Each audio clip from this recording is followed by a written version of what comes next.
Namaste and good morning to everyone.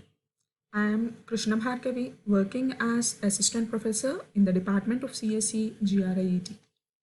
In this session, let us discuss about what a transaction mean and what are the properties of transaction.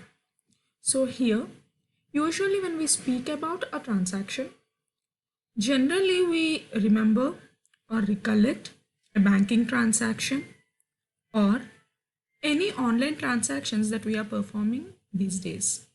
But did you ever question yourself, why are we calling the banking transaction or any other online transaction to be a transaction at all? Have you ever thought of this? So here we are going up with why we are calling them as transactions and what do you mean by a transaction in DBMS. So proceeding further, the learning objectives of today's session is, after completion of this session, you will be able to understand and paraphrase the term called a transaction, and then we will be able to identify the applications of transaction. Also, we will be able to determine the properties of transaction, what they are and why do we call them so.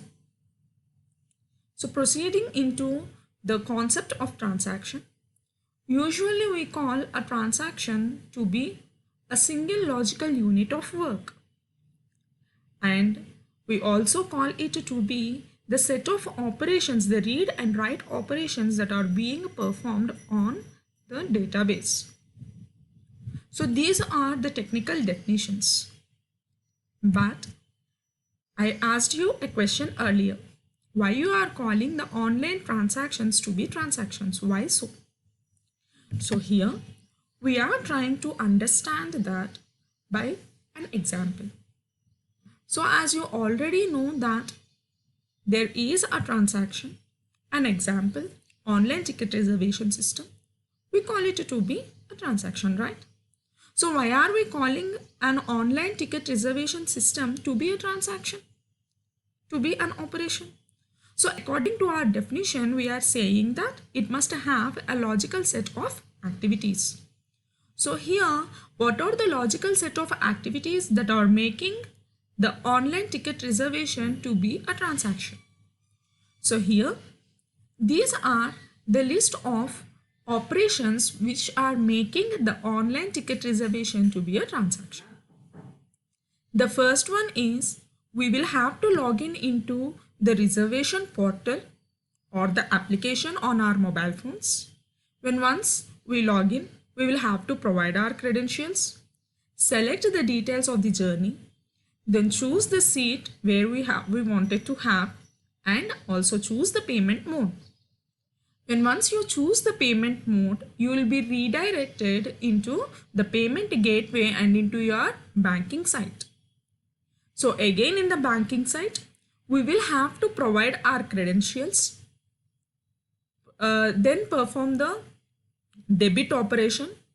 Your amount will be withdrawn from the account and transferred into the merchant's site, and then the ticket is confirmed and you will get the confirmation of the ticket, and then only you will log out of the site.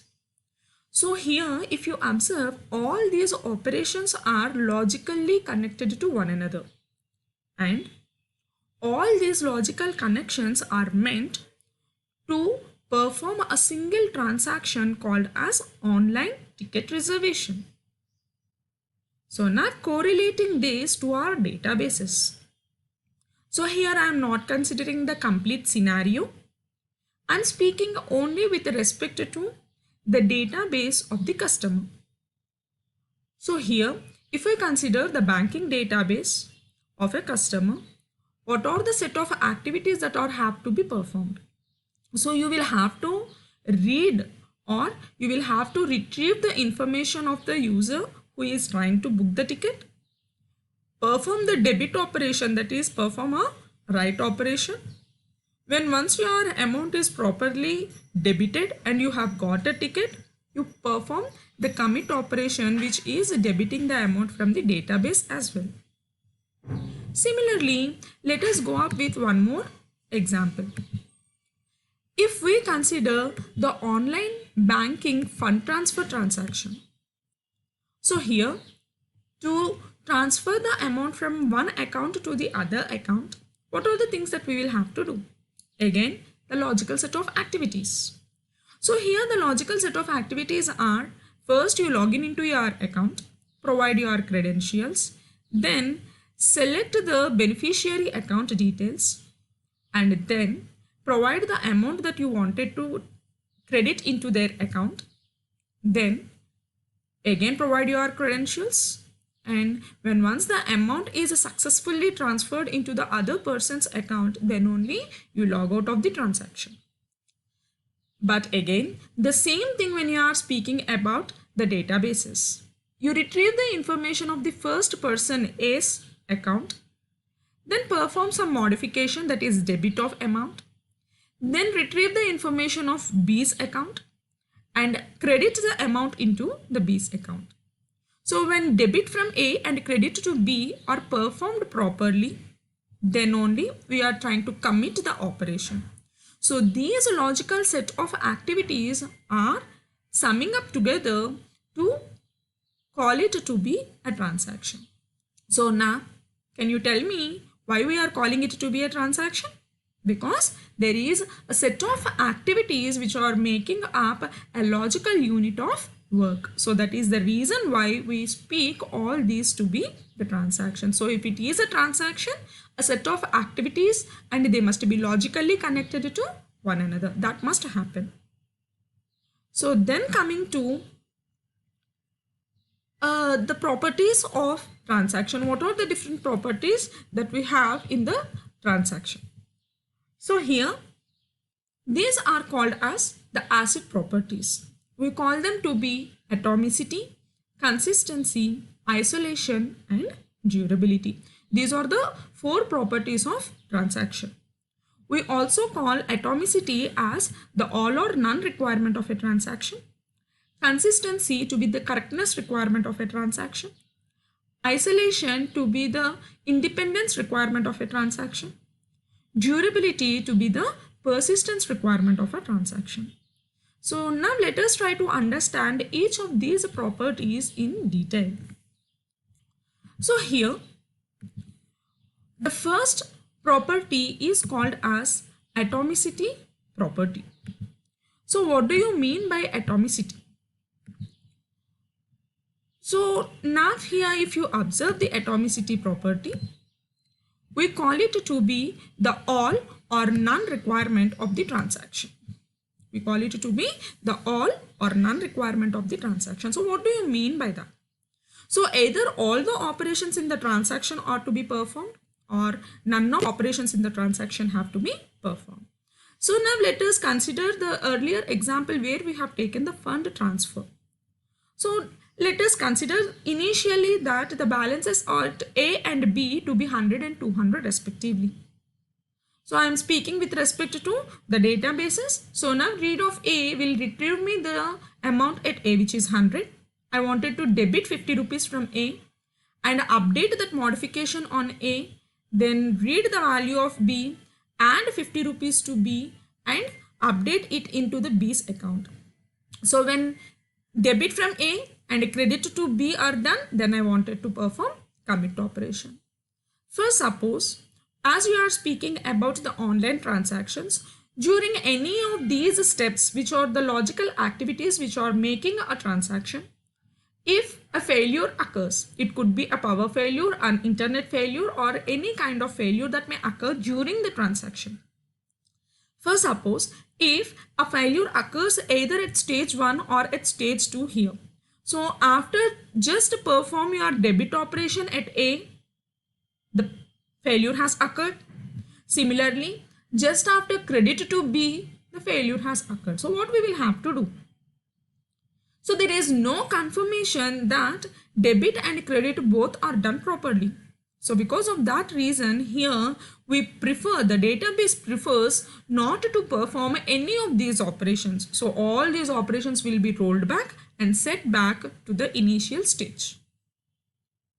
But if a failure occurs after the commit operation, that is at stage 3 here, so in that case, we are saving the operation. The operation has been saved already.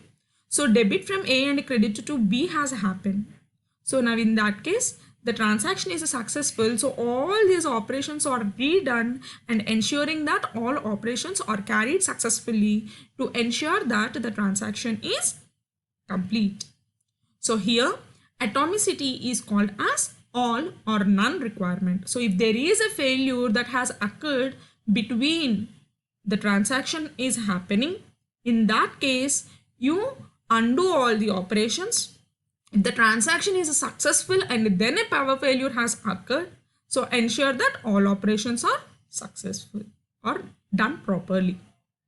Okay, so then moving on to the second property of transaction, which we call it to be the consistency property. So consistency property is called as the correctness property, which I have just told you in the slide. So here, when do you say that the transaction is correct? So before the transaction, you have balances of 100 and 200 in the accounts A and B respectively. So the sum of accounts in your bank before the transaction here is 300. So if your transaction is successful, after the transaction is performed, even then also the balance at the bank should be 300.